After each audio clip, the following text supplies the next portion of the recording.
Welcome back to I think this is episode 15 of the End Product Podcast. And this week, guys, it is all about end products. Not only did everyone in the podcast win cards, but our special substitute bonus guest is feeling the end product on both sides of the table this week in a lot of different ways. We'll get into that as the episode comes in, but we've got Stish back, and obviously we've got Hendo filling in for Tony.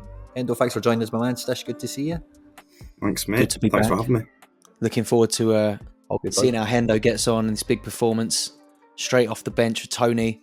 He's got to make a big impression today. Straight out of the youth, fresh youth prospect on the podcast for us. I like Quinny's thought process. He's thought, let's go for the next best Scottish person that I can get on here.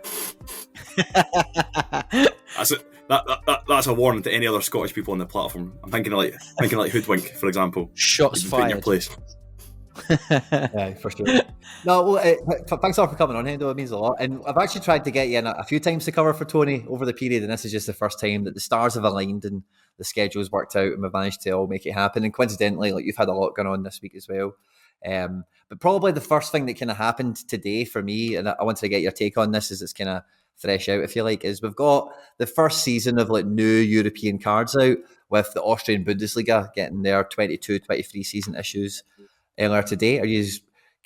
For me, the only kind of thought, I kind of said this to both of you before coming on, but I thought we'd get Belgium first.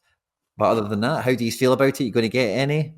I am now looking, right. One of the first things I always do when like a new season cards come into the market is I'll go onto the new card auctions and I'll filter by favourites, and then I go to serial number 1, and I just see if there's any cards of players that I've been following who've just not been minted yet.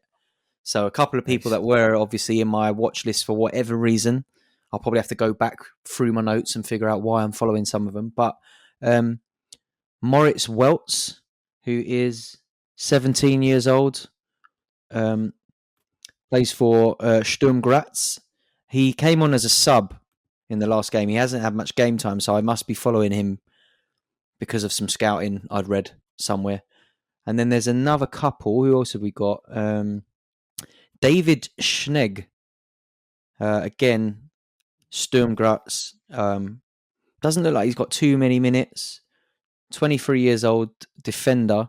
Not sure I really need any more like U23 defenders though. So some of these I've probably just been following for a while, but the rest of them are your standards. Like lots of Salzburg cards of players that I've been following for a while. I've managed to pick up quite a few of them. I've just seen them. Yeah. I think. Looking at what's there, I'm not sure. I might do a bit of digging around, but there's nothing. I need to have a look back on those players that I just mentioned just to see if there's a reason why I'm following them. But given their age and their minutes, it must have just been players I'd followed based on something I'd read or seen somewhere a little while ago. But yeah, cards look good. The Austrian kits are always mad, aren't they? They've got millions of sponsors all over them. Like, I'm just looking at that Sturm Graz kit. It looks like my kids have stuck stickers all over it or something, that shirt. It's like black and white stripes and about 1 million sponsors and badges all over it. But, what about you, Hendo? I don't have any strong feelings. I like the look of that Fernando card. Obviously, I think someone that you've got, Stish, as far as I'm aware. He's made a pretty good start to the season, and I've been keeping up in Austria. I'm looking at Salzburg because I've got a couple of the midfielders. I've got the Susic, the Super Rare, and I've got the Seawald Rare. So like, I've actually getting them in the same team's actually been a bit difficult. And they've not really hit the ground running either. So I'm kind of just monitoring them, seeing how they get on. Also noticed that I don't know, did Fruchtel have a card before, the goalkeeper from Bayern?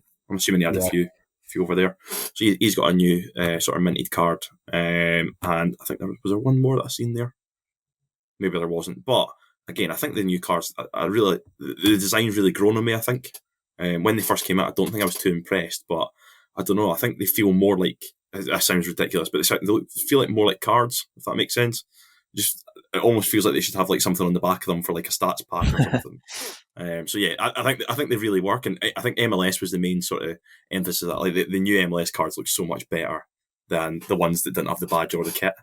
So yeah, I don't know if that's maybe focused my eye on it a little bit. So it's going to be something that I'll monitor going forward. Again, I think did they get through last night or whatever night it was with qualifying? didn't actually check that. I was watching PSV, so I wasn't paying too much attention to that one. But I think they might have scraped through. Let's have a quick look. I feel like they did. Let's have a look. No, they didn't. They went out to Dynamo Kiev after extra time. So are they out? Just need to keep an eye on where they are. Was that a Champions League qualifier or was that a Europa? Are they out of Europe? That was a Champions League qualifier. So does that mean they go into the Europa League now, or I think they still get European stages of some sort? Yeah, I think if they lose the Europa League stages, they get groups at Conference League. Yeah, for SO5, that's actually probably better for them because they'd have got pumped in the Champions League, but they might get a few decent results in the conference or the Europa. I feel like whenever we talk as well, kind of you'll always reference Sturm Graz as like quite a good cup team, like seem to do well in Europe. And I think Austria's had that all the way through. So these could be good little filler players midweek, especially with the Conference League coming in. That's one thing we haven't really seen a full season of. I know we had it last year, but it was difficult to sort of predict who'd be where.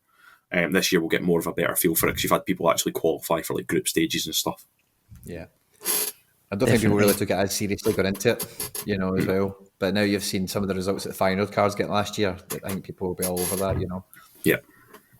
Yeah, for sure. Definitely. I rode that wave for a bit. But yeah, I think that's I seem to win a lot of Austria cards towards the end of last season. So I found myself watching and following a few more of the sides, particularly like Austria Vienna, because I had Eric Martel Super, and he was good to watch. But obviously he's moved to Germany now and probably not going to get a great deal of playtime this season out of that card. But yeah, I've definitely got a few Salzburg, like you said, Fernando. He started fairly well in a team that hasn't hit the ground running, like you said, and Sukic as well, who is an amazing player. Similarly to what we're saying just before we started, like watching Veerman in the first half yesterday, he pings some amazing passes. He's like, his range of passing is great.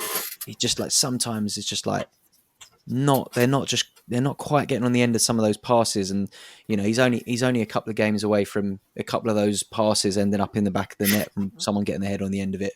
So fingers crossed that happens in the next couple of weeks for him, because he's a great player, and I'm glad he's there, because I think we were all, anyone that was holding his card over summer, hearing all the rumours of Liverpool and all these clubs that have been linked to him. I think if he can stay another season at Salzburg, he'll get some really good use out of that card this season. Yeah, he had a little highlights package got put together, and he's done a little flick like through two players, and then Sesko's went and missed a sitter.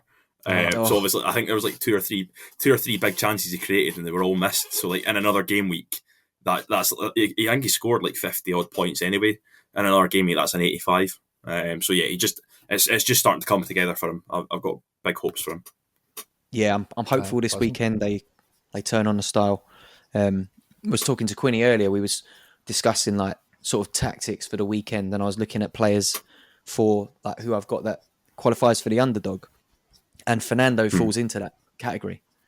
He somehow is still scored. He's still under 50 L15, which puts him in contention for the underdog. And I've actually got quite a few players like that, but I had a little look back at what's it taken to win like a tier 1 in underdog, and it's hard to judge it properly because you can only really see underdog limited scores, but those scores should in theory be the same, but the competition should be a bit more scarce, right? So if you've got 4 really high hitting rares that are in that L50 last 15 under 50, sorry, I'm really tempted to like aim for that this weekend. I've looked at it. I've got a potential lineup of like Fernando, Musiala, who else is in there? Kimpembe, like some players who can easily hit big scores. I think Kimpembe played last week when PSG romped home 5-0, and he only scored 45 because he was probably so quiet all game. So he may be one that I wouldn't put in there, because you're looking at the scores to get a tier 1 in challenge in underdog limited, about 305 points, so roughly 75 per player. Obviously there is a captain bonus there as well, so less than 75 per player. And in the rare underdog league, there's some decent prizes, so I'm tempted by that. Talking about Fernando, it just reminded me, I was looking at him. because it's either putting him in U23 Pro or Rare, or using him in that underdog, and it's just trying to figure out where am I going to get the best value out of that card this weekend. But it's amazing. It does make you think there must be hundreds of players out there that are sitting at that under 50, because players like that sitting under it, you just wouldn't expect. There must be loads of them. Mm-hmm. You just wouldn't expect many Salzburg players or PSG players to be there anyway. And you don't want to, unless you've got a stack, there's no point to put them in anywhere else, really. Agreed. When I was making my teams this week, I was actually surprised at how strong some of the teams I could put in underdog was as well. And the prize pool is pretty appealing. And I think we were talking about this last week, but the prize pools really need examined on a weekly basis in terms of the content of them all. You really need to know. It's not just exactly how many star positions are available or that kind of thing, but you need to really see actually what's in Challenger Pro this week versus All-Star Pro or U23 or whatever. And underdog, when you look at that, it's much better than specialist. If you have underdog qualified cards that look good, like specialist rare, it's definitely not the place to be putting them. I'd be putting underdogs first. And the good thing about underdogs is you don't need the keeper, which makes it a bit easier as well. Yeah, it's definitely easy to enter an underdog, isn't it? Even to just pump one in. But I don't think I've ever looked at it to potentially target it. And I think this is the first time. Like you said, there's 3-star rares in there. There's 23 tier 1s. And so I always look at what realistically, obviously you can hope for a star, but if you can aim realistically for a tier 2, tier 1 and have a look at what's in that pool. If you look at the sort of top of tier 1 in that pool, you've got David Alaba, Hani Mukhtar. Who else we got in there? A few goalkeepers. You got Moritz Kjærgaard. There's some good players in there. Stola Dimitrevski, Tete. There's some even Kim Pembe's in there. Jonathan Burkhart, Amin Sarr. It's a really good tier 1 pool. Better than I've seen in a lot of other, a lot of the sort of other weeks I've looked at the underdog. I haven't really been that bothered about it, but at tier 1 pool is obtainable at around 300 points based on recent weeks. And if you can win a David Alaba, then why not have a go? He's probably a star rare. I'm going to have to put a team together now. This is something. This sounds daft, but I do have these kind of dregs players, and I always just end up putting them into training.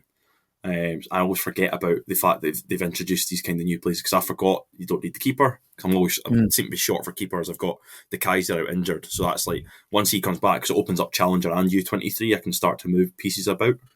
But until he's back, you've got fucking Barkas and going. I'm not buying him to handcuff him because he's utter shite. So I don't know if I made my feelings clear on Barkas there, but yeah. So I don't know. I mean, Tony Watt's popped up here, so I mean he could make his way in. Not to put any pressure on Tony, but they've got Hearts away, so I wouldn't be expecting anything. Anyway, tough place to go, Tynecastle.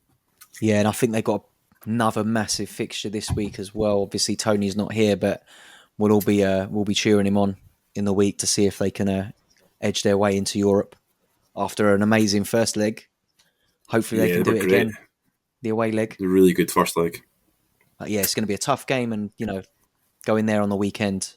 I'm sure there'll be some tired legs as well, so it's quite a big ask. But Tony's got so rare in the back of his mind. Who knows? He might bag a couple of decisives for the boys. For a corner, defensive corner, he'll be on the line, won't he? For a goal line clearance. That is my old job in Sunday League. I was too short to be anywhere else on the pitch, to be fair. Just put me on the post. I was the same, back post. Cover it. So we were talking off air. We all had rewards this week. Quinny, do you want to sort of get the ball rolling on where we're at? We all had rewards to open this week. I think we should all talk about what we won and what we managed to get out of the chest of rewards that Sorare offered us.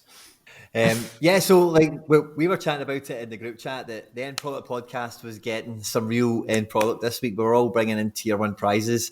Tony, as we're recording now, of course, he's getting ready for his qualifier, but he won a tier 1 challenger card with a lot of his, I'm sure it was his Russian cards that came in the end, wasn't it? Like Akinfeev and Deviv and all these guys kicked ass, and it was the goalkeeper for AZ that Tony won. So obviously he won it after the deadline, so he won't be playing it this week regardless. But it's quite an odd twist of fate that he's went and won that goalkeeper that will be up close and personal with tomorrow.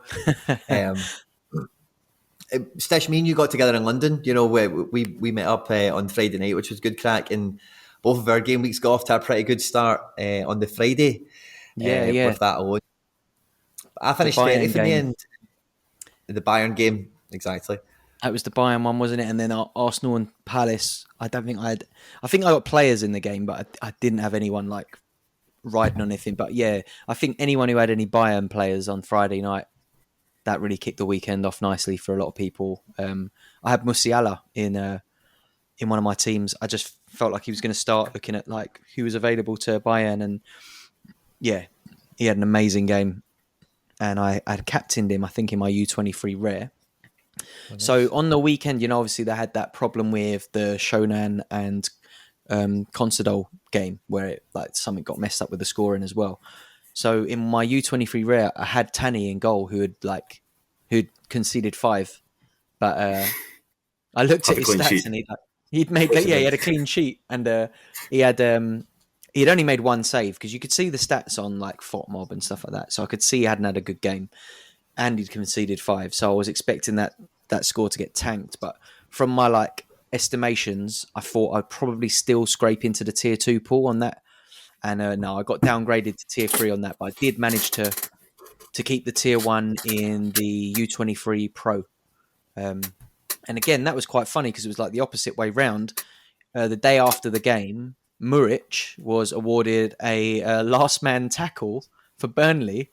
So he went from like having a score of, I think it was like 40 something, to getting a decisive the next day.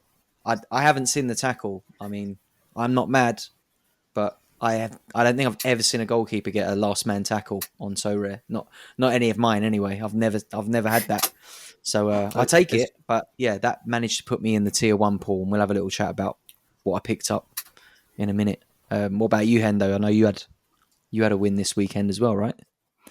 Yeah, mine was a pretty hollow victory, it must be said. I didn't really have too much going in the game week. I think the thing is, like, there was a super rare entry, because I watched I think it was this podcast last week, and you were talking about there was a super rare and the star rare for the Challenger D2, or what I'd call D2, and that actually kind of piqued my interest, because I think I had a rare pro team originally. So I put that together, and there was a few good performances, like Kaminsky kept a clean sheet, had a good game. Shanklin scored for Hearts, and I'm trying to think who else was actually in it. But yeah, Yari Versharan just like 3 goals for Anderlecht in a really easy fixture, and doesn't get involved in any of them. And then I think Mulgrew got rested for the Alkmaar game, which I wasn't really expecting. I mean, he is 36, but he doesn't really miss games, so that kind of backfired. I was 90 points off on that, but even worse, being 90 points off the top on the 23 Rare Pro with a DMP Mbappe captain. So that was a massive kick in the teeth, with Neymar and Messi scoring hundreds each. So yeah, I was 94 including bonuses off the top, which is pretty tough to take. But yeah, picked up a tier 2. It was, I can't remember the guy's name. He plays in South America, yeah? I think. It was a guy called Veron. Veron, is that his name? Well, there you go. I thought it was the guy that went to Porto, but he's not got a card. You're right, Gaston Veron. There you go. So he plays for Argentinos Juniors.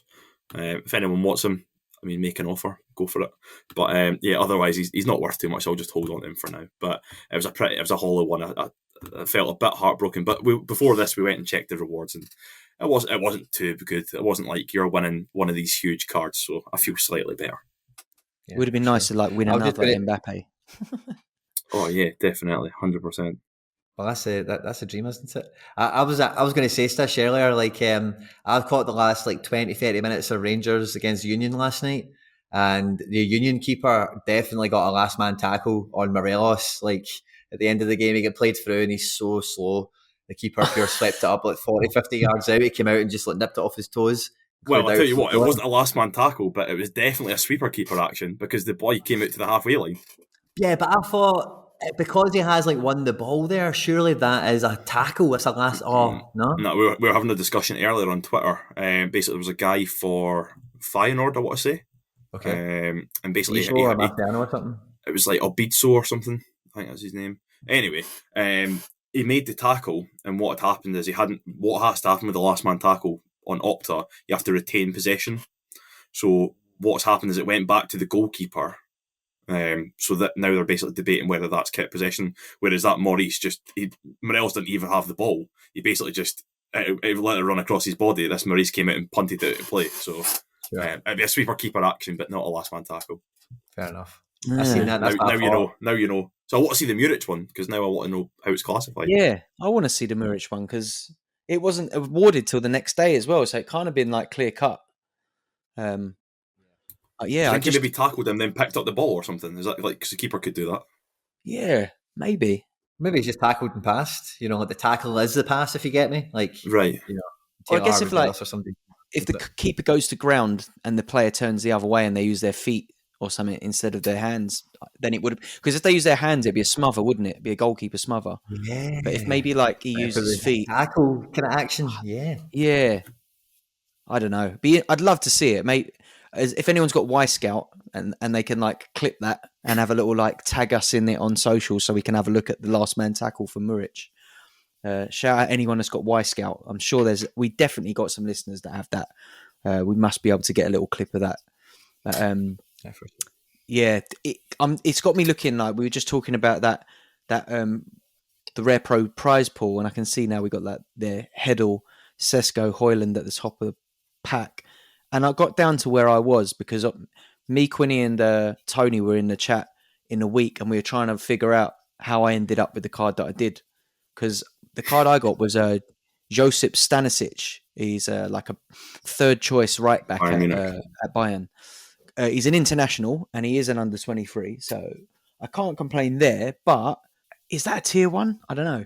Like, I'm looking at what players have been awarded around it though as well, and I'm looking at some of the cards that are like 5 places up, 5 places down. And to be honest with you, there you are, Hendo, Gaston Veron. You're only a few places below me. And just a few bases above, Quinny, there you are.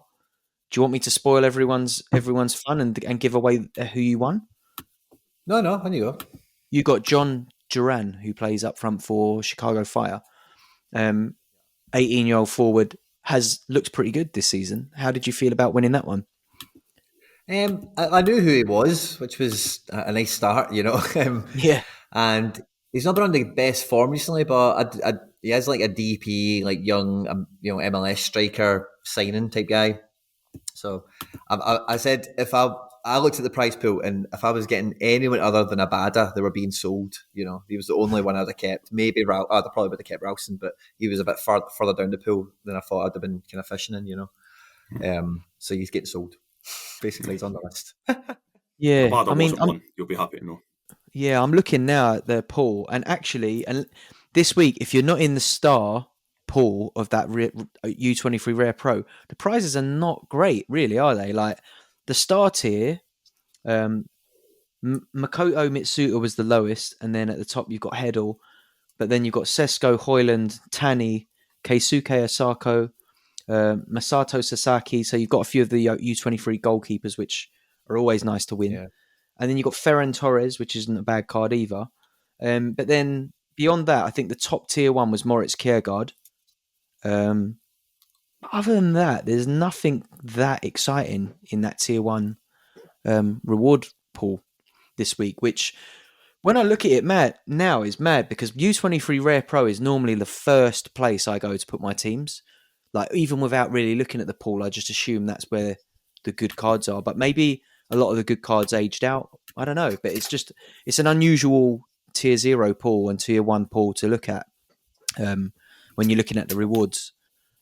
They're still nice to win, but something just seems amiss with that pool, looking at who won what last week. Maybe I do need new season cards, that was something I've seen people kind of up in arms about the prize pool. I can't remember exactly what the detail was that got everyone going this week, but I think it might have been the competition and the scores because McBride was scoring 1,000 points in every division this week and finishing 8th for whatever he was doing.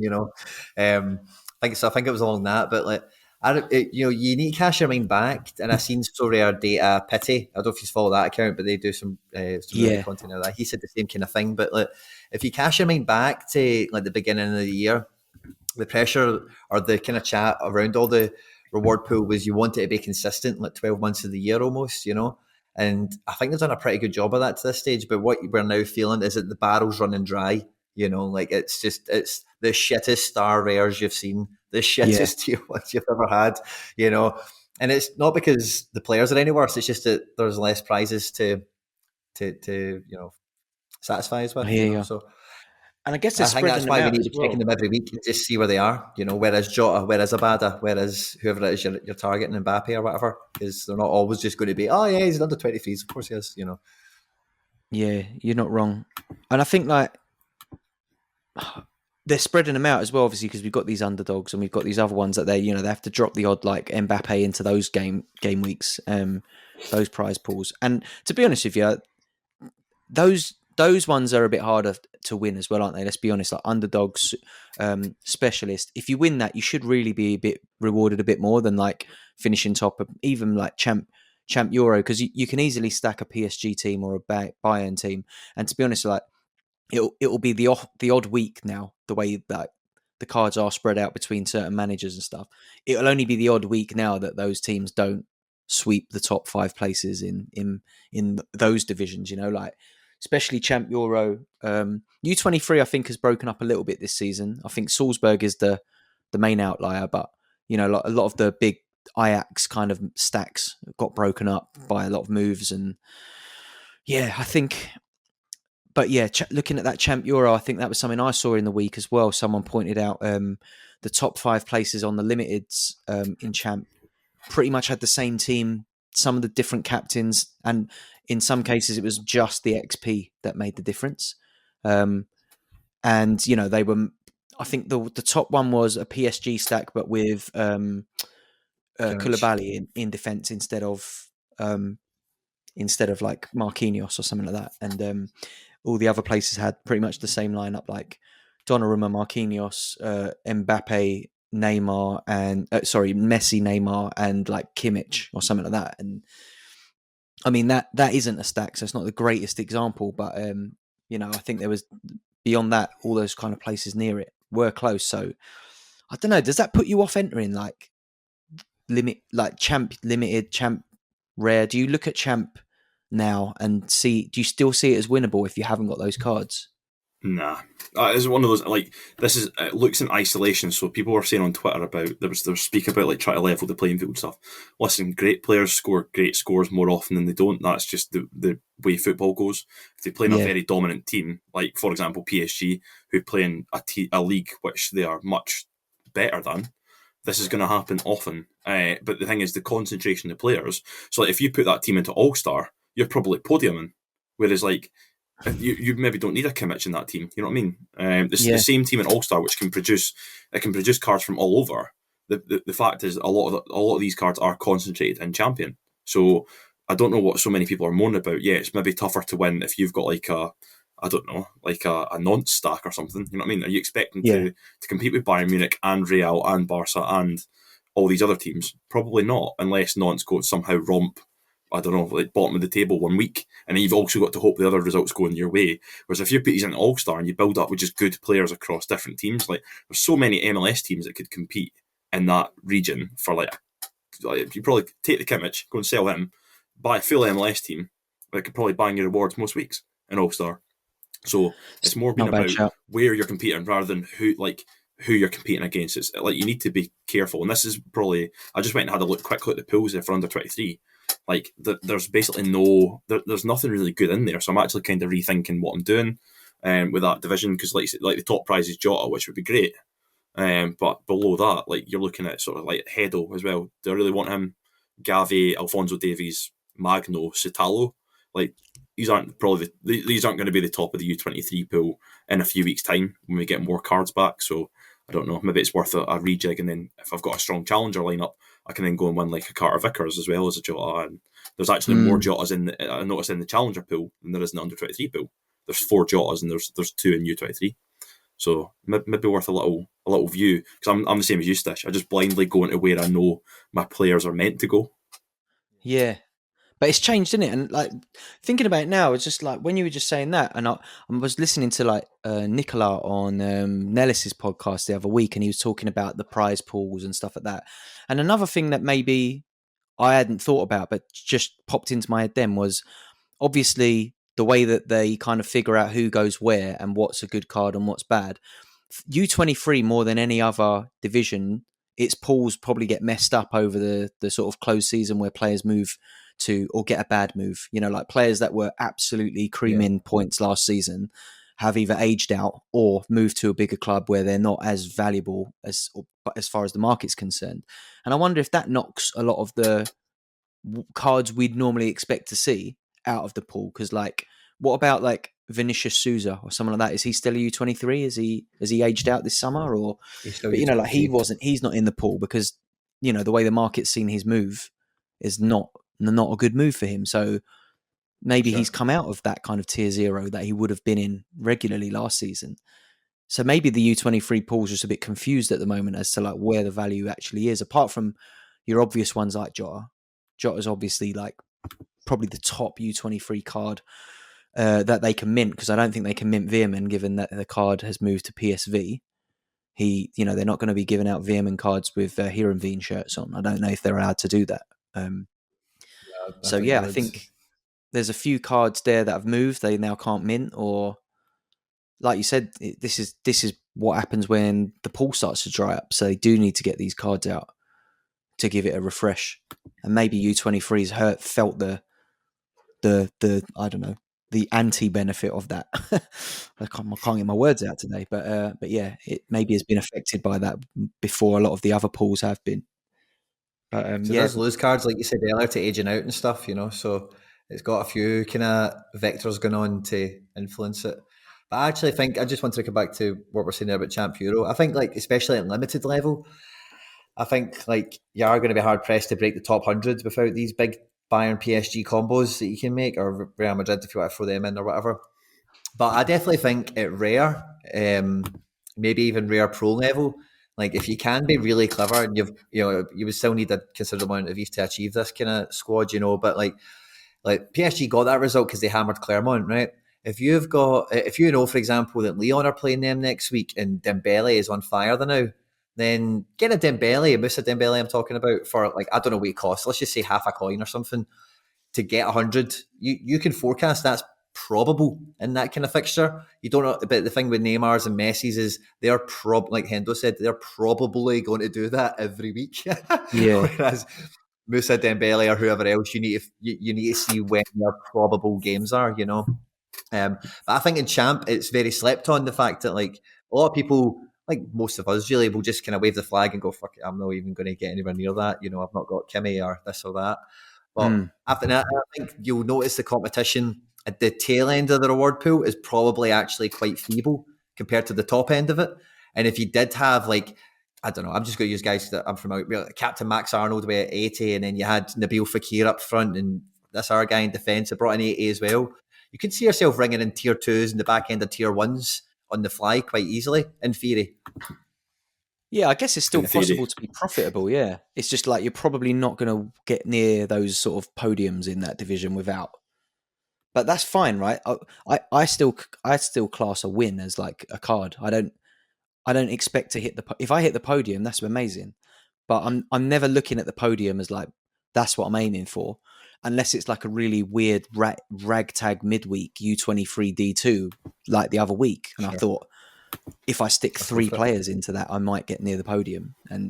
But yeah, on a weekend when everyone's competing, unless you are like a whale, then you're looking at the podiums. You know, if you're like Tom C or someone like that, you got to be looking at them podiums every week. But yeah, it's interesting. Are you guys entering Champ at the moment? I know, Quinny, you've got a pretty decent little sort of mini stack, haven't you, on the Champ Euro side? Yeah, I'm going back into Champ Euro this week with the legends that started off my club, really. Jan Oblak and Kieran Trippier. Oblak or Triplak, they're back together for this game week. And also our Champion Rare Pro. I've got Robbo Rare going in there. Captain Solaire, he's got an okay fixture. And then the Mecha is away to Bayern, but the Mecha might take pens and is like a target man striker type, so as long as he scores a goal, which could happen for a super rare, that can be effective if everyone else hits big.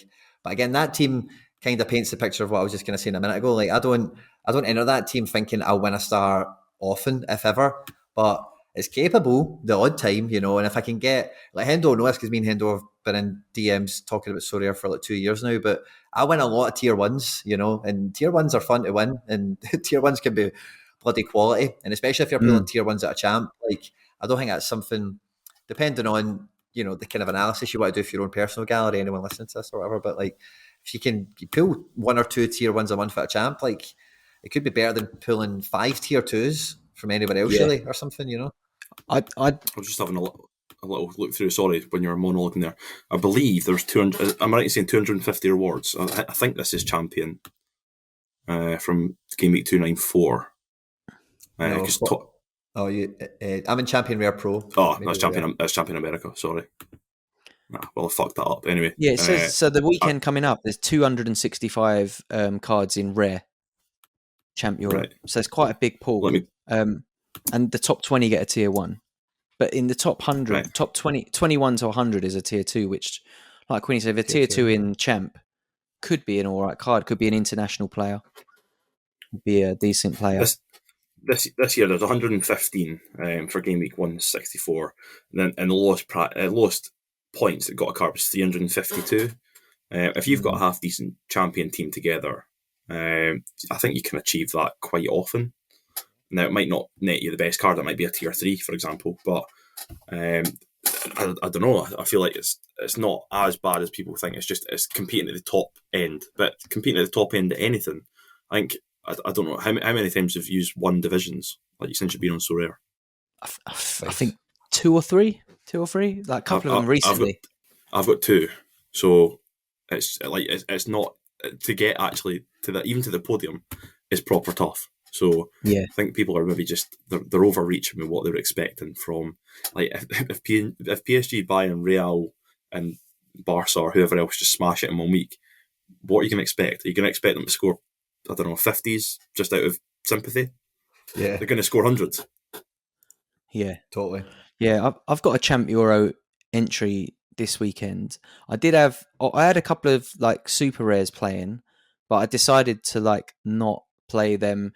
I could have either gone like all rare and maybe 1 super in pro, or just go all rares and look at Champ Europe, because I've only got 2 goalkeeper options, and I think Kevin Trapp for Frankfurt has a half decent fixture this weekend, but Dimitrievski plays Barcelona away, and I just thought there's not really much point trying to like force that into a decent entry in Champ. Yeah. So my Champ Europe entry, which I think is quite good on paper, is Kevin Trapp, Giovanni Di Lorenzo, Tony Kroos, nice. Sergei Milinkovic-Savic, captain, and Quentin Merlin, who's like at Nantes. I think the forward position is what lets me down in Champ Europe. I was saying like on the podcast before, I need to go out and get like a Fekir, and I was looking at Terrier as well at Rennes. Good pick. One of those 2, I think. But I think Quentin Merlin's quite an interesting one because he's a forward card, but he plays as a wing back. And I think that the new Matrix will suit him. And if Blas leaves, he'll be on set pieces and pens as well. He's gone. He's gone tonight. He went to Has Blas gone? I think that's a good move for Merlin, because I think that puts Merlin on all the set pieces. So I'm hoping for big things for him this season. He's young. I think like I picked him up just mostly because of the Matrix change, and I thought a forward card that plays as a wing back is going to get more defensive actions than most forwards, and they're going to get things like interceptions and that now. And I thought I had a few years back when I first started out, I had Gabriel Goodmanson, who used to play for Groningen and moved to Lille, and he was the same. He was a forward card. Yeah, exactly. And when he was at Groningen, he used to put up some good scores, but he hasn't really done anything at Lille, so he became pretty useless. But Merlin, if he's on set pieces as well, it's like a Trippier forward card almost. Like he's going to get defensive actions. So that was my thinking. So fingers crossed it works out. But not on a bad side Sounds either. like a plan. And I like a U23 option. He gives me another option there if Anthony leaves or something like that. But I think he's probably safe at Ajax now. So my U23 forward options are still looking good. I still fancy Tati Castellanos to do okay, in La Liga as well. What do you reckon, Quinny? If Are we you've going to got see a some rare, magic? I'd play Castellanos in the first game of the season because I'm playing him in a team somewhere because Valencia, I don't know, they've had a kind of decent pre-season. They've not signed anyone pure amazing, but like over the last like 2 or 3 days, like Guedes has just left for Wolves and Maxi Gomez is on the way out. So the attack has been kind of like, it's kind of all over the place. And the defence, even in the midfield, even though it's been kind of solid in pre-season and consistent, it's not really stellar. But Castellanos and Girona, like they're very much in kind of upward. They've just been promoted. They've just signed in a big player. They've just made another couple of signings off the City group as well, which are like elite players also. So I don't think Girona will win, but I think Tati is a great shout. I think he'll be on penalties for Girona. I think we'll find that out when Girona win their first pen. That Tati will be on them. So I make him a great shout for a goal scorer this weekend. Maybe I'll switch him out then because Merlin's definitely the weak link in that side, and I think that if I can put a player who's more likely to score rather than one who might nick a decisive, because I think that's what Merlin is. I think he's more likely to get an assist than a goal. But I think if Castellanos finds a decent opportunity in front of goal, he's pretty clinical. He was at NYC. I see him score a goal or two in the pre-season already as well. So hopefully. Yep. I don't think it was. I don't think that's an awful move, and I think that like he'll get minutes, right? Another option I've got is Leon Bailey, who I think had a really good preseason. They've got Everton at home this weekend. They weren't great last week though, Villa. Hendo, they should have been better. Well, there was a lot of this year. I'm actually concentrating on FPL because I'm in a paid league for the first time in a long time. And I said to you before, we normally do the Sky one, so I'm actually focusing on it. And a lot of people kind of degened into getting him in their teams because he was 5 million and he'd had a good preseason. And I think he was quite high up the park last week, but didn't do anything. I'm in a similar boat. I've got Boubacar Kamara, so I think he had a good game. In terms of he does what Boubacar Kamara does. If you watched Marseille last year, he really great in possession, falls in as like a third centre back if he's playing midfield. It's just like you said, Aston Villa had a poor game, so that affected him.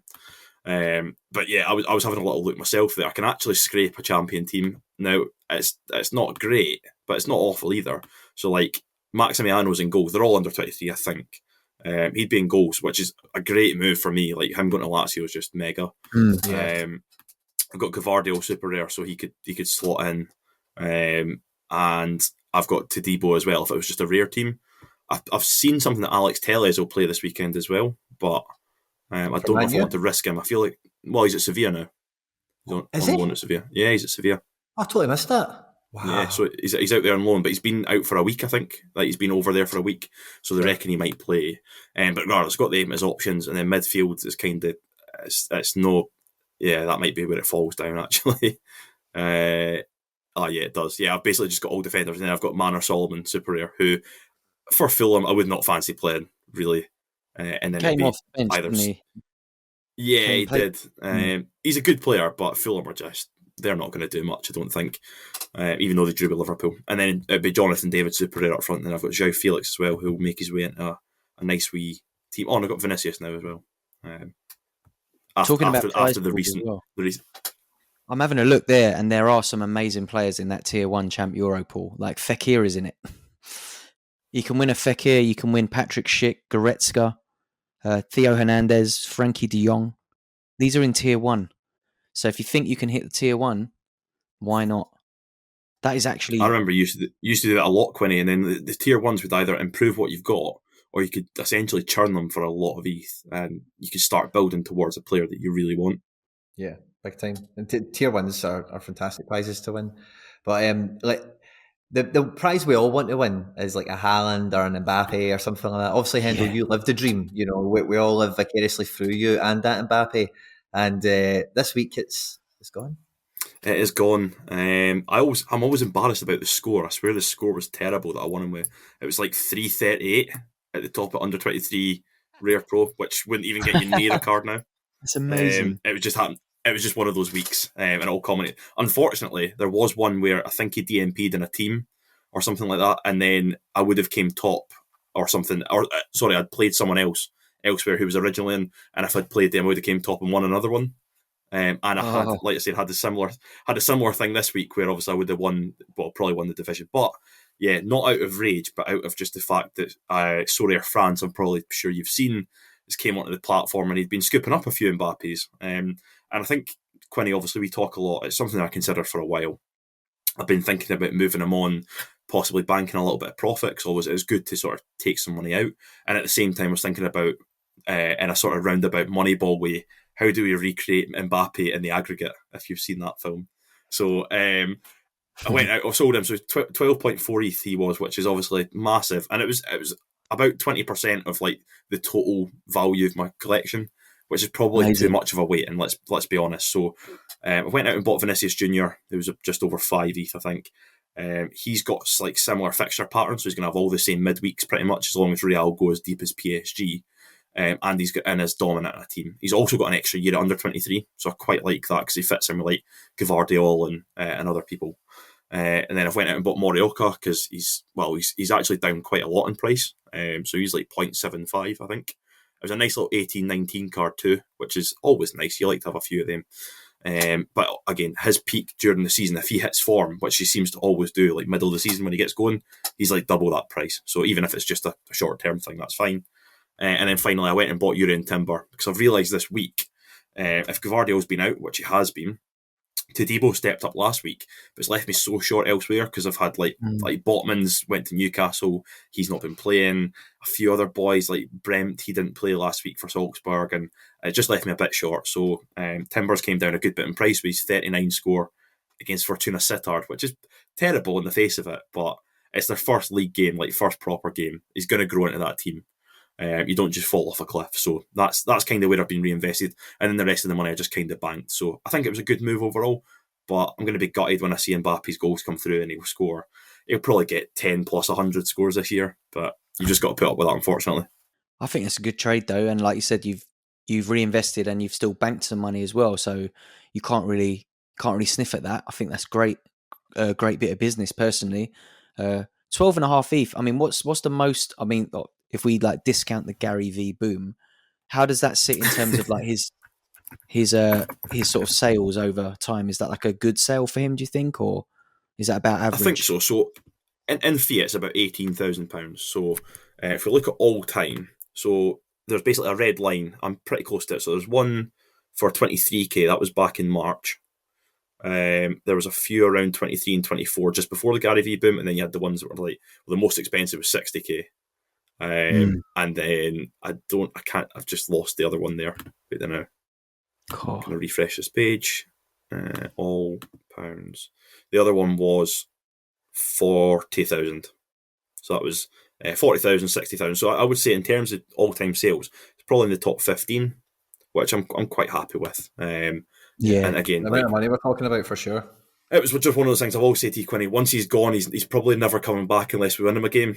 He's definitely not coming back unless we win him again. So it's just sad. But again, it fits better the fact he's out of season. And it was the same as why I bought Vinicius Jr. over Jota. It just means I've got that U23 base going into the next season as well. Very unlikely that Vinicius Jr. moves. And it's very, like if Guardiola moves, he's going to a better team. And then I can't remember who was saying it. It might have been Perez or something. I was speaking to him privately. He's like, you can only build for the season ahead with U23. There's no point in looking past that. So with having those two as a base, we can pick who's going to be the best keeper. We can find that out, and then you can just build a couple around them, and then you've got that U23 going forward. When you've got a U23 who's already like nailed on at one of these like elite clubs that's playing Champions League football week in, week out, if they're already playing for them, there's hardly a bad move out there for them because they don't move down from that, do they? It's like winning like my mate won a Pedri recently, and we're like, there is no bad move for Pedri. He's nailed on at one of the biggest clubs in the world, and he's still 18, 19 years old. Where does he go from here? He can't really move to a club where he's going to be like rotated. So it's the same with like the Mbappe, and I think that's why his price is what it is. Is like he's got another year of U23, so maybe his price does come down a bit next year, maybe not, depending on like what signups are like and stuff like that. But I think looking at like if you're into crypto and ETH as well. I mean, your ETH value for him is right up there, isn't it? Like in terms of like what he sold for in recent months. Yeah, it's a deal I'm happy with. Put it that way. But in terms of like Vinicius Junior, I think he really grew into the role last year, and I think all the talk about him and Rodrigo was then about would Mbappe end up at Real Madrid. If he did, he would be pushed out probably to the right over Rodrigo, and then Benzema through the middle and Vinicius Junior on the left. But the constant in all of it was Benzema and Vinicius Junior. So I'm quite happy that he's going to play like the lion's share of games this year. Like I said, I wanted somebody who could have the same fixture pattern as Mbappe did, so that like in terms of what I had planned already, it doesn't change much. It's just a personnel change, and then maybe at the end of the season, I might actually track it just to see, right, in the weeks that I did win stuff, would I have won more with Mbappe? Would it have been like the amount that I sold him for? Does it work out? How much different might it have been? I might end up making myself sick with it, but it might be just a worthwhile exercise to make you realise, because next season I'll have Vinicius Junior again. So even if he's got a deficit, there's going to be another season for him to make that up. So it'll be interesting to see. One thing I was wanting to ask you, Hendo, when you sold this, obviously, like Mbappe coming back, as you said, probably isn't happening unless you win him. One thing I've enjoyed doing when I sell cards with the kind of things we've got available to us now, with some of those ones, is buying the limited of them. You know, so I went and got a few guys on limited that I've missed out on at super rare level or whatever. And then if I sell a high profile card, I think, oh, can I go and get a wee cheeky limited of them? I know you're not much of a limited necessarily, right? But if you went to dabble around in specialists, you don't get a L15 over 60 card better than Mbappe. If you thought about it, would you do it? Not, I don't think I would at 2 ETH, to be honest. I was saying something to you. So, like you said, I don't play limited. Not really something I'm interested in. But in taking like the SRD League a bit more seriously, it's actually kind of irking me a little bit how like good these teams are with limiteds, and I'm having to make it up with rares and stuff. So I was like, I might try and pad out with a couple, but I don't really see myself spending 2 ETH on a guy who's going to go in with like a Greg Taylor who cost me like £3 and stuff. You know what I mean? It doesn't really make sense, because obviously I'm kind of looking more towards the main page. So it's going to be one of those things I'm going to have to try and win him back. I hope I can do at some point this season. I do have a good under 23 rig out, always where I'm sort of focusing. So fingers crossed with that one. I was just going to also look. I don't know if I can maybe, while she's maybe talking, get up what rewards he actually won. The Roll of Honour. Yeah, that'd be interesting. Roll of Honour. Let's have a look. Yeah, you can talk away. I'll try and find that. Get that. That's almost like the Sorare version of like your trophy cabinet as a player. How decorated was Mbappe at your club? Right, here we go. Right, okay, I've got it. So I believe he came in game week 214. I want to say that. And game week 218, he was straight on the rewards. He won the Guillaume Dietschy, the keeper from Sorare. Won him. He was in an All-Star Rare, which must have been like a midweek or next one, bringing in 40% of the points to bring home a threshold. He won a Nicola Morrow game week 220, so the game week after. Game week 224, Olivier Boscagli, PSV. And then nice. The following game week, the midweeker, again, Roger Guedes. He was 32% of the points for that again. Then I won game week 236, so a bit of a barren spell. He won Dante Vanzier, the USG striker. Nice. Lucas Perrin, I'm not even sure who that is. He obviously got punted to Rapid. And then game week 260, he helped win Gabriel Solanina. So that was I think I sold him for about 1.6 ETH or something. It was quite a big sale. And then game week 272, Lewis Ferguson, who I think I sold for about 0.4. And then he contributed 0 points to the Gaston Ferron win at the weekend. That was his last doing. So it says total value of rewards. What did it say there? 4.5 ETH, I think. Tasty. Yeah, and he was 27% of the on average. That's mad. And that was including a 0% this week. So I'm looking now at mine to see, like, out of interest, to see what my cards have won. I'm looking at how do I go into the card and see specifically? Oh wait, is it SO5? No, not SO5. SO5 rewards. Yeah. So I've gone into the rewards. I look at it all the time. I love it. SO5 utility. Oh wait, I need to click. So basically, just on his main card, when you click in, it's got history, SO5 rewards, and SO5 scores. When you go on SO5 rewards, it'll show you everything that card has won, not necessarily just for you, but for everybody. There you go. Yeah, I was clicking on the name and it was just taking me to like the overall. So it looks like my Kosei Tani has won me quite a bit. Let's see what rewards. So yeah, a total of that is insane. Total value of the cards it's won 5.4 ETH. That's a good career. Still under 23 as well. He's got a whole career ahead of him still.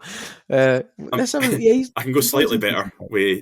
Go on. Safanov's had 11 cards, but obviously he was part of the Mbappe win. Albeit he contributed 9%, so he didn't do much. But yeah, total value cards one is just shy of 15 ETH with Safanov. Beautiful. Mental. God, I love that. Yeah, I've had a bit 4 ETH for wins with my Tanny as well. The first card that my Tanny won was Federico Chiesa. That's a nice one to win. Yeah, that's a big one. That was 10th place in U23. You want to know what game week? Right, listen to this, right? See the Tanny I've got the 1 of 100 Tanny, first one ever. What do you think the first game week at winner reward was? What game week number? We're on game week 296 now. I'm trying to think when you bought him because I remember, so it'll be a couple of years ago. I don't know if did you swap your Tanny for that 1 of 100 Tanny, or did you go buy it? I bought it from auction. Mine's 7. Mine's number 7. I'm gonna guess. Nice. I'm gonna guess game week 115. Oh, you're not too far away ish. Hendo, you got a guess? I said 124. Oh, wrong direction. Game week 97. Wow. 97. Wow. Almost because my first win, game weeks for service. Game week 150 was when I won the Chiesa, and mine's number 7 of 100. Oh, nice. So I wasn't far behind you, but you got your wins in earlier. Yeah, I was going to say, my Tanny was probably part of an emerging squad at that time, whereas when I bought him, I was a pure punt. Hendo, I remember it as well. I just did some brief J-League analysis, and I was like, oh, this guy, I think he plays. I'll just bid on the first one. I picked up one shortly after, and I had my Tanny right through to... to be fair, when I moved out of Asia, that's when I got rid of the name, and I got I think even if you look on the... What's his name? The Australian guy, Langerak. Mm-hmm. I don't know if I'm maybe still the top sale, ever. Oh, nice. I remember when you won that was a big win, because he was on a run of clean sheets, wasn't he? Lampay style.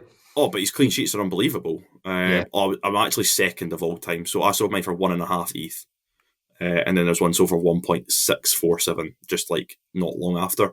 And his price just fell off a cliff after. He's now... he's only half a coin now. But... That was a good sale. But yeah, I think when I come out of Asia, because I've barely got any Asia cards now. In fact, I don't think I've got any at all. He was Tanny was the cornerstone of everything. And then he went away. I'll try and find the one that I had off the pod. Off cam. I used to play a lot of Asia. I've not been entering Asia leagues as much. I've been using my Asia cards in U23 and an All-Star a bit more. But, Asia's another one of those leagues, isn't it? Like the Challenger we were talking about. They give a unique away, don't they, as well at the moment with their first place. Yeah. So maybe I need to start looking at that again. Maybe when Cecilia gets back in, bit fit, he's been missing a lot of games of late. He's a bit of a risk to put in at the moment. But when he's fit, I've got half decent Asia entry there. But while he's been playing up a bit, I've just been using them mostly in U23. So I won a couple of decent U23 Asias as well. Got the Ulsan defender. Who else have I got? I've won a few. I've obviously got Lihan Bomb as well, the unique. Yep. So using that in U23 makes sense. But since I got Levitt, some weeks I'll use Lihan Bomb, some weeks I'll use Levitt. But at the moment where I'm entering Challenger D2 a bit more, I'm using Levitt in the Challenger team, and Handbomb's going into the U23. But now we've been talking on this podcast, I'm definitely going to have a proper look at these prize pools, I think, and have a bit of a rejig because, I want to have a look at the U23 pool a bit more properly because I think maybe Challenger is the shout here this week instead of U23 until maybe some of these Austria cards start landing in the next couple of weeks. Right. I've got one Asian player, Quinny, and it's the Paul Obi that you robbed me for. Before he came out of the team. Don't start that shite than Ellis does. Two owners, yourself and I, you got him as a gift, I think. I got his referral. Yeah. And I bought him for 0.6 after I'd flogged mine, and I was had FOMO, bought him back off you because you had 2, I think.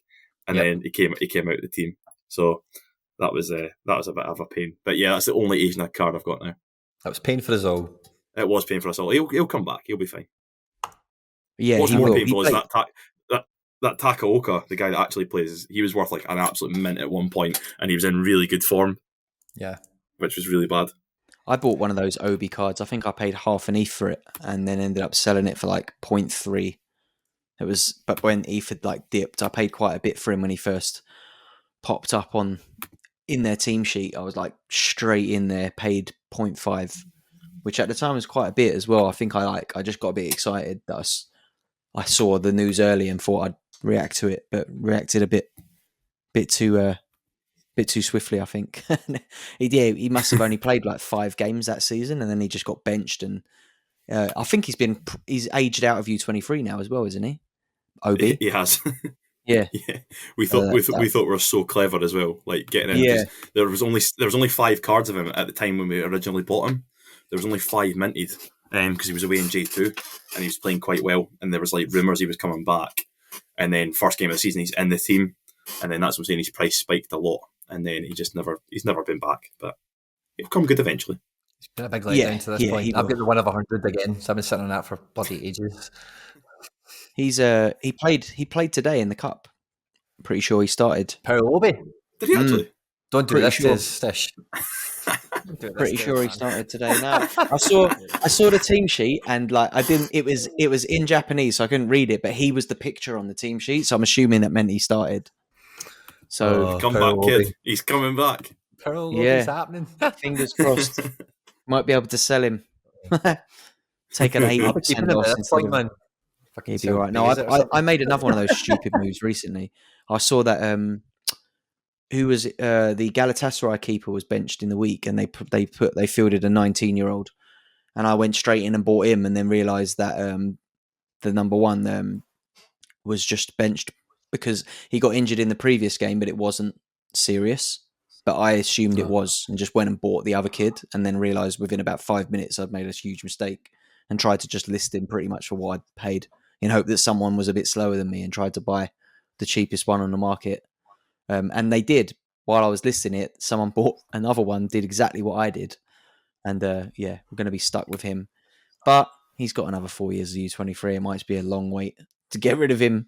Unless B India gets a move, like he's a good young goalkeeper, there's a chance he moves, and then the next one in line gets the slot. So I really do. That's one thing I love about Sorare is the hopeless optimism. Like, I'm just looking through what I've got there.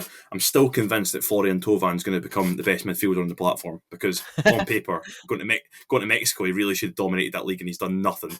When he has had a good score, you've been tempted to put him back in, and he's been on the bench, or he's been injured, or he just doesn't want to play football. I don't know what it is, but I've got so many players like that are like speculative punts who I'm just convinced they're going to come good, so I can't let go. Oh, I've been there, man. Yeah. Eo Tanaka, is he going to come back any day? Because see, whenever you look on if you go into like U23 mids and then you filter by L40, he's always in the top like 20 or something, because he scores so good. Well. I'm just waiting for that Cross to disappear. Yes. We were talking about this before we came on. Now, I've noticed that Eo Tanaka's price on the roster prices has actually been quite busy over the last few days. And I think, it was before coming on here, there's some speculation on the go that maybe there's some Bundesliga 2, La Liga 2, Serie B action, maybe in the offing. I'm looking here, Tanaka's, there's been 5 or 6 of them go over the last, 10 days. And before that, he's had no activity really for the last 6 months. By comparison, it's been quite concentrated. They have got the license. They have the Bundesliga 2 license. When they announced Bundesliga, it had the Bundesliga 2 logo on it as well. So they could, they could cover that. This is interesting as well, Quinny. I'm right saying he plays for Dusseldorf. Correct. Yeah. Right. Well, that's obviously where I'm going in November. We're going to Dusseldorf St. Pauli. That'll be the game that we're going to go to. So I will get to see him in the flesh. So that'll be pretty cool. Oh, that will be brilliant. You've still got Tanaka, yeah? Yeah, I've still got him. Do you know, Stitch, awesome. You were talking about rewards and what cards your rewards have won, right? My highest winning card is Depay with 17, right? Eo Tanaka has won me 14 cards, and he's been Red X for 18 months. I mean, You know when what I he mean? was at Frontal, he was absolutely ripping it, wasn't he? At Frontal, Oh, he was a king. He was so he good. was The amazing. 14 cards he's won me, the value today of them is 7 ETH. Wow, That's mental. that's Jeez. amazing. And he's been Red That X for 18 months. that dispels all the myths. You know what people say about, you know, like don't bother with the Asia cards, blah blah blah. Don't touch. That's like there's But real Len's been Red value in X for those a year and cards. a half. Yeah, there's proper players in that division who can win reward, especially if you use them in All Star as well. And it's like, yeah, he. I remember like that Frontale season that he was him and Matoma and Ian Algar and God, they were just ripping up that league, weren't they? They were taking the piss. They were Bayern. But They were the Asian Bayern. And they were, that'll yeah, happen again. It might not be Kawasaki, but that kind of stuff will repeat, you know? definitely. Lads, can I just ask quickly, is there a comparison tool on Sorare data like you can compare two players? Yes, there is. Or is it just similar players? No, you can do one for correlation. So what you want to do, who is it you're after? Well, basically, I don't know if you remember this, Quinny, but I might actually go and revisit it. I done a blog post a long time ago. And it was Robertson versus Yamain. Yep.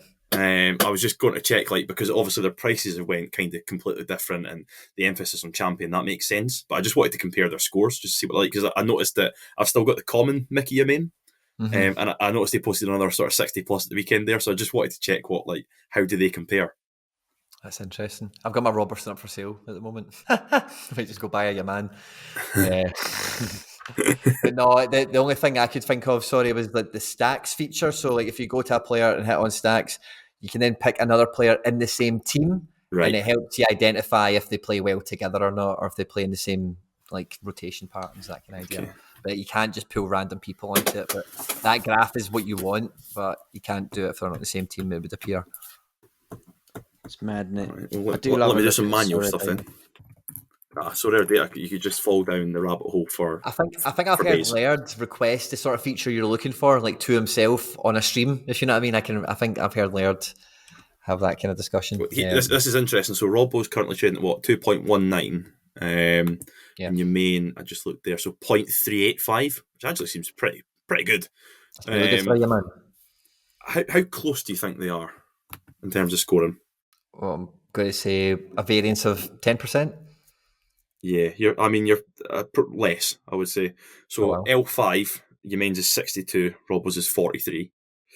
L15, Yamain's is 58, Robbo's is 59. Oh wow! And L40, Robbo's is 65 and Yamain's is 60. So whilst they're playing at different times, it just shows you how close together they are. I believe they were both 0.9 ETH when I done the blog. So value-wise, it's went completely different. But it's just very, very interesting to see, like, just the point you made, Stish. You can't overlook, if this was the whole point, I think Asians were so popular originally, because they offered better value. So if you're looking from a value point of view, and you're maybe, like we said earlier, like if you can pinpoint All-Star, you've only got a few weeks to actually crack it with the overlap of leagues. But if you can actually nail it, you're going to be competing with these people, because the champion cards are going to be mainly in the champion division. So you're going to be against challenger cards, you're going to be against sort of America cards, and Asia cards can definitely compete with them on their day. Absolutely. Big time. I'm having a little look now while we're live here. Madrid versus Frankfurt. Alaba's just scored, but I just had a look. Was thinking about like those like elite players and the elite scorers, and that Tony Kroos is one of the sort of first big purchases I made on the platform, and I did wonder what's going to happen with him this season, because I think they've got Camavinga there, they've got Tchouaméni. Like there's a lot of competition, and Kroos is obviously 32 now, is he? Yeah, 32.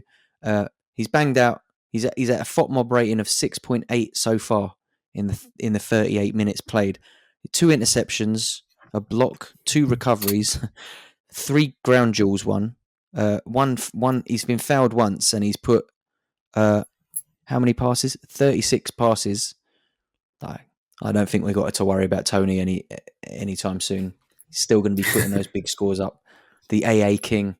I might be able to rely on him for a few rewards for another season before he hopefully takes his crown off to the MLS and starts cleaning up over there. him and Gareth Bale back together. I hope you're right, but I definitely talked McBride out of buying one because I said these young kings are coming to take the throne, and he had a bad end to last season. He was bad. Yeah. Well, his So price shows I as wouldn't. well. Yeah, He's but had a he's one massive of those dip. guys. If he has a good start, he's going to rock it. So I hope so. I hope he hope does so. well. Fingers crossed. Fingers crossed for him. So coming into this game week, guys, other than jumping about prize pools and trying to find where the Mbappes are hiding, is there anything you're particularly looking forward to this game week? A team that's extra strong, you've got new guys back in town, or anything like that? New division that you've unlocked from last season? Yeah, my new signing, Mickey Yemain's coming in. I'm so tempted now. Honestly, like seems like such a good price. Yeah, I made a swap this week. I was a bit apprehensive about it, but it felt like it was right for the gallery. But I swapped my Mazraoui and 0.1 ETH for Devine Wrench because I have Kenneth Taylor, I have Anthony, and I just felt I'd lost quite a few of my defenders from Challenger as well to sort of Champ. So I was sat with like a massive stack of Champ defenders. And I think Mazraoui was the one most likely to be rotated. It's like going to be hard to spot what games he was going to play and what ones not, I think he'll probably start this weekend. And if he has an absolute monster of a game, then maybe he keeps his place for a little while. But if Wrench can keep his place, they've obviously just signed another right back as well. But I think Wrench is probably going to edge him. But I'm hoping that Wrench can do what Mazraoui did at Ajax and link up with Anthony, and fingers crossed that comes good for me. So yeah, I'm going to be watching Ajax this weekend and hoping for Kenny Taylor, Anthony, and Devine Wrench to absolutely rip it up. Hopefully, that'll help me on my way to U23 Pro if the prize pools are good enough. If not, that team might get moved into Challenger because it's a strong team. Yeah, I'm more about like sort of this is a game week for sort of seeing who's where and like who's actually playing.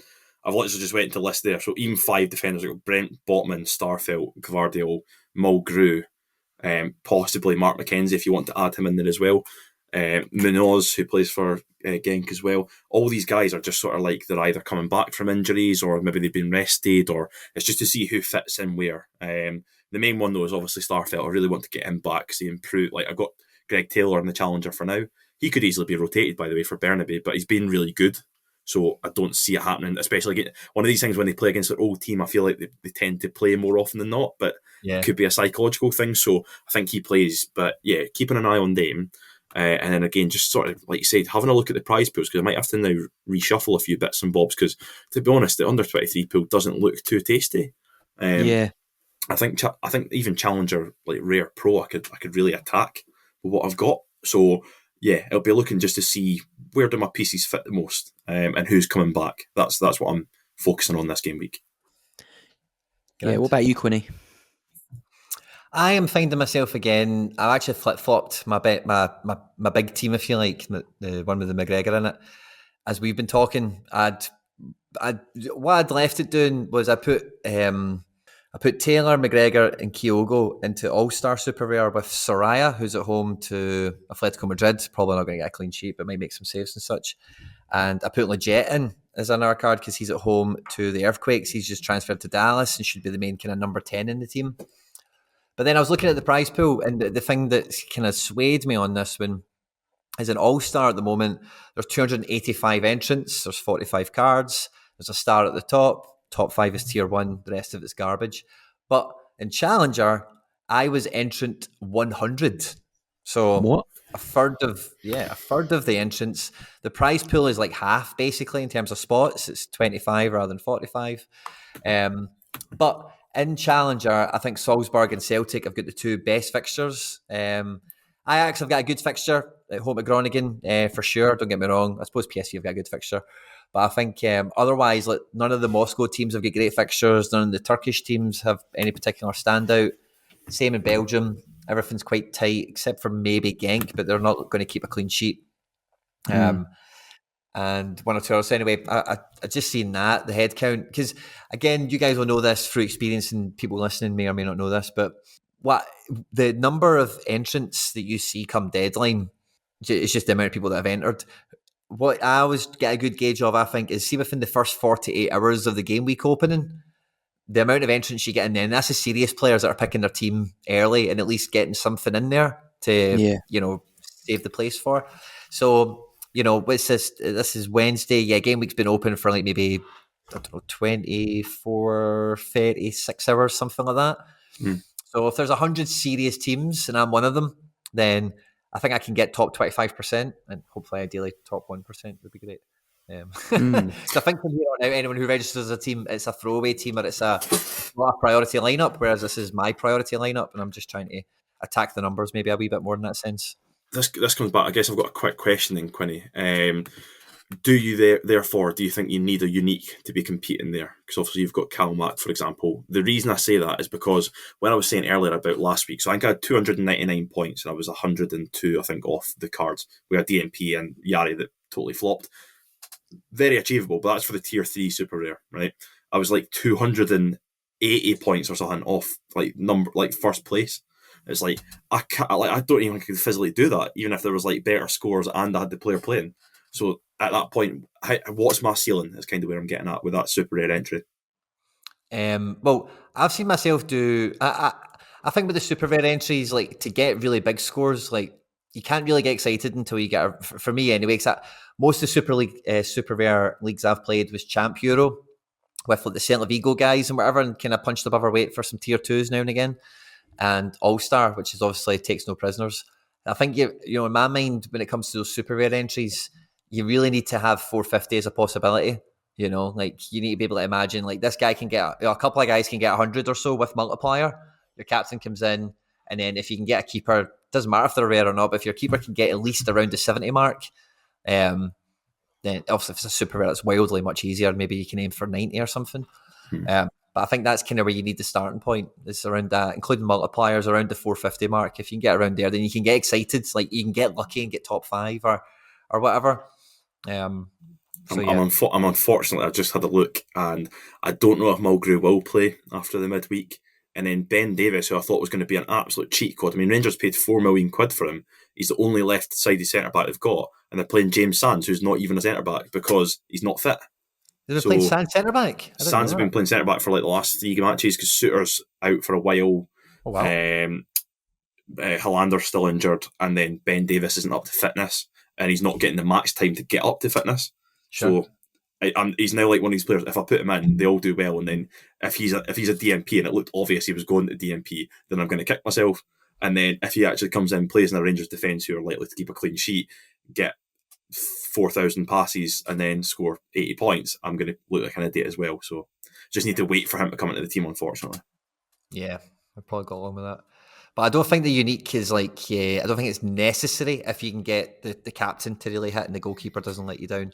But I'm playing a rare keeper in that, and I'm kind of hoping like, you know what it's like away at Kilmarnock, like for like an Old Firm team, they're going to camp in and it's only counter-attack risk, so I'm hoping like Joe Hart maybe gets a wee cheeky sweeper keeper or something like that, because it is quite a small pitch. It's a plastic pitch as well, so the ball like it drops dead, it doesn't run, the same way as it does on grass, so. I mean, you're shooting down the foot, mate. Kyle Lafferty is playing up top for them, so he's guaranteed a goal against Celtic, so there's no clean sheet for you, buddy. Well, I've seen Kyle Lafferty against Dundee United, and he was terrible. So I mean, he is a cart horse. I'm just saying he always scores against Celtic. I mean, when you look at the team where Hearts beat Celtic 4-0, that team was shocking. But and it was to snap your like 49 game unbeaten run or whatever it was. But what did he do? Score 2 that day. So he's a dick. It always looks like a world beater against us. You're right. He really does. Maybe I'll go Bayazit then because he's playing. I don't know. Yeah, I've got Bayazit this weekend. I fancy him for a clean sheet. They're playing the newly promoted side at home. He scored all right all round last week, considering they played against Besiktas. So fancy him for hopefully a clean sheet this week. I don't know if you've noticed, Quinny, but I saw it pop up today. I know we've mentioned Matthias Galaza a couple of times on the podcast recently. He moved today to Genk. Did you see that? He did. Somebody showed me a DM last night. Yeah. Be interesting to see if he gets in. I hope he Centre does. mid. So, for anyone who's not familiar, the guy's name's Matthias Galaraza. I picked him up for like £8 as an L15 under 40 card one week. And apparently he's quite good. And he's just moved to Belgium. So sometimes he's cheeky limited. Because their other centre mid, who I have, Gabriel Florentin, he moved to Russia recently, and everyone was expecting Galaza to just like fill in when he left. So the fact they've also let him go, I mean, who's next in line at Argentinos? They've probably got some wonder kid on the books there, waiting to step in. This might be worth a little bit of scouting. Sure. That might be keeping me busy for the next half hour after we're done. Happy hunting for you 23 mids, eh? Yeah, not that I need any more. That's the last thing I need. You're mids. Right. Magic. Well, guys, it's been an absolute pleasure. End Product Podcast number 15 in the books. Hendo, thanks for super subbing in. It's been an absolute pleasure, my man. Thanks very much for having me, boys. I really appreciate it. Thanks. Great performance. Thanks, Tish. Good luck to everyone this game week, Stish. Great seeing you again as always. Take care, everyone.